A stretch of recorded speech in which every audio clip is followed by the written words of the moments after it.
तो कहानी की शुरुआत होती है बुसाबा नाम की एक हाई स्कूल गर्ल से। बुसाबा अपनी कॉलेज की और अपनी टीम की सभी लड़कियों को बहुत ज्यादा टीज किया करती थी, तंग किया करती थी और कोई भी उसकी शिकायत नहीं करता था क्योंकि बुसाबा ने सबको बताया हुआ था कि टीचर्स उसे बहुत ज्यादा पसंद करते हैं और टीचर्स उसके अलावा किसी की बात भी नहीं सुनेंगे। खैर ऐसे ही टाइम गुजरता रहता है और स्कूल में एक नया एडमिशन आ जाता है जिन नाम की लड़की का, जिन ने बुसाबा की क्लास के अंदर एडमिशन लिया था और जिनकी पहली दोस्त ऑर्न बनती है। ऑर्न और ऑर्न का ग्रुप उसे समझाता है कि तुम पूरे स्कूल के साथ फ्रेंडली रहना, बस बुसाबा से थोड़ा फासला बनाकर रखना। वही अजीब है, सबके साथ पंगे लेती है, इश्यूज बनाती है और टीचर्स भी उसे कुछ नहीं कहते क्योंकि वो टीचर्स की फेवरेट है। बाकी पूरे स्कूल के लोग काफी अच्छे और फ्रेंडली हैं। इनकी बातों के दौरान इनके ही टेबल पर एक और लड़की आ जाती है जिसका नाम था होंग। ये और जिन पहले एक ही स्कूल में पढ़ते थे और अब वो यहाँ पर जिन को देखकर काफी ज्यादा खुश थी। वो इन लोगों को बताती है कि हमारे स्कूल में पहले भी बुसाबा जैसे एक लड़की थी, सब उससे रहते थे, लेकिन फिर एक दिन हम दोनों ने फैसला किया कि हम उसे सबक सिखाएंगे। हम दोनों ने उसे ऐसा सबक सिखाया कि आइंदा के बाद उस लड़की ने किसी को भी तंग नहीं किया। ये सुनते हुए ऑर्न को लगता है कि जिन और होंग मिलकर बुसाबा का भी मुकाबला कर सकते हैं। इधर ये लोग बातें ही कर रहे थे कि पास के टेबल से बुसाबा ने होंग को आवाज दी थी। वो उसे तंग करने और चिढ़ाने लगी थी और ये देखकर जिन को काफी गुस्सा आने लगा था कि अजीब लड़की है, खुद ही से लोगों से पंगे लेकर उन्हें तंग कर रही है। वो उसे मजा चखाने का ठान लेती है। बुसाबा जब बास्केटबॉल स्टेडियम के अंदर होती है तो वो जिन के ग्रुप की एक और लड़की को तंग करती है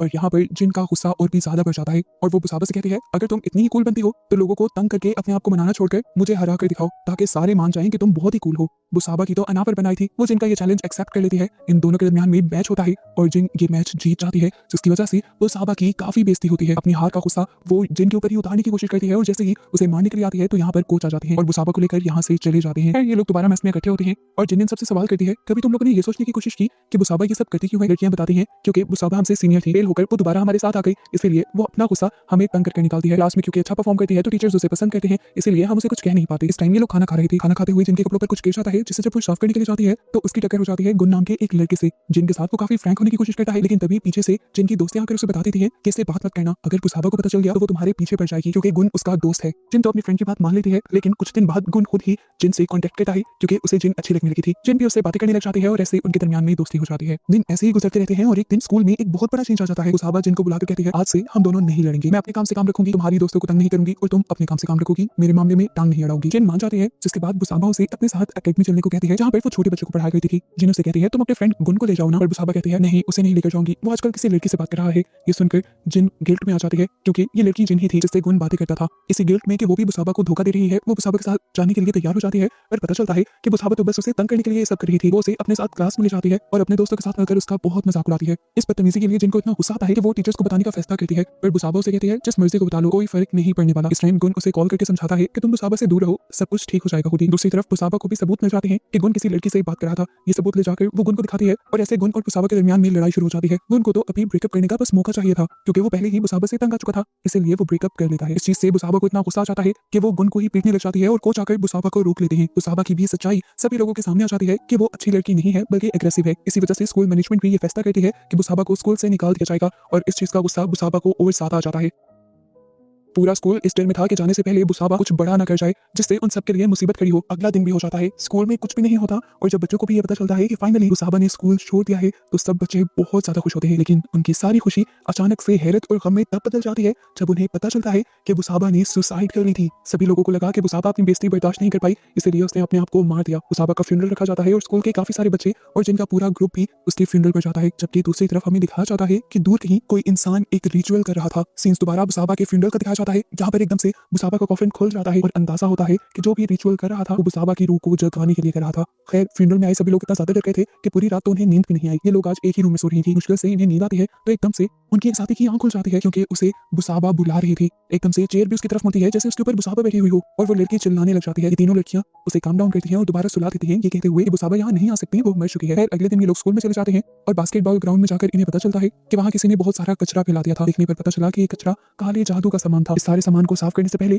स्वीपर भी बहुत ज्यादा डर रही थी क्योंकि काले जादू के इस सामान के जरिए किसी भी सोल को बुलाने का काम किया जाता है। स्वीपर की बात सुनकर ये चारों लड़कियां बहुत ज्यादा डर जाती हैं, लेकिन खैर इन लोगों का प्रैक्टिस का टाइम हो गया था तो ये लोग प्रैक्टिस करना शुरू कर देते हैं। खेलते हुए ही जिनकी एक दोस्त को बुसाबा की सोल दिख जाती है और ये देखकर वो इतना डर जाती है कि यहाँ तक कि बेहोश हो जाती है। होश में आने पर वो यही बात सबको बताती है कि मैंने बुसाबा की सोल को दिखा है और अब ये सब समझ जाते हैं कि किसी ने तो वो रिचुअल किया है और इस रिचुअल के जरिए बुसाबा की ही सोल को जिंदा किया गया है, यानी इस दुनिया में लाया गया है। इन सब की बातों के दौरान अचानक से वो स्वीपर पता नहीं कहां से इनके सामने आ जाती है और अजीबोगरीब हरकतें बातें करने लग जाती है, जिससे इन चारों लड़कियों को कंफर्म हो जाता है कि उस लड़की की बॉडी के अंदर जरूर बुसाबा की सोल आ चुकी है। जिसके बाद अब वो स्वीपर इन सब लोगों के सामने आकर कहती है, हाँ मैं हूँ बुसाबा और मैं तुम चारों से अपना बदला लेने के लिए आई हूँ। अब मैं तुम चारों को जिंदा नहीं छोड़ूंगी। ये चारों बहुत ज्यादा डर चुकी थी, इसीलिए जिन जल्दी से अपने मोबाइल की लाइट ऑन करते हुए उस सोल को यहाँ से भगाने की कोशिश करती है और सच में वो सोल यानी बुसाबा स्वीपर की बॉडी को छोड़ भी जाती है। चारों लड़कियां डरती हुई गुन के पास आती हैं और उसे सारी कहानी बताती है। गुन इन चारों को एक शेमन के पास ले जाता है। शेमन चेक करके बताते हैं कि तुम लोगों का शक बिल्कुल ठीक है, तुम्हारे आसपास एक सोल मंडला रही है जिसे ब्लैक मैजिक यानी काले जादू के जरिए दुनिया में बुलाया गया है। सोल को अपना बदला लेने के मकसद से बुलाया गया है और अगर 3 दिन के अंदर अंदर उसे वापस ना भेजा गया तो वो यहाँ पर तबाही फैला देगी, हर उस इंसान को मार डालेगी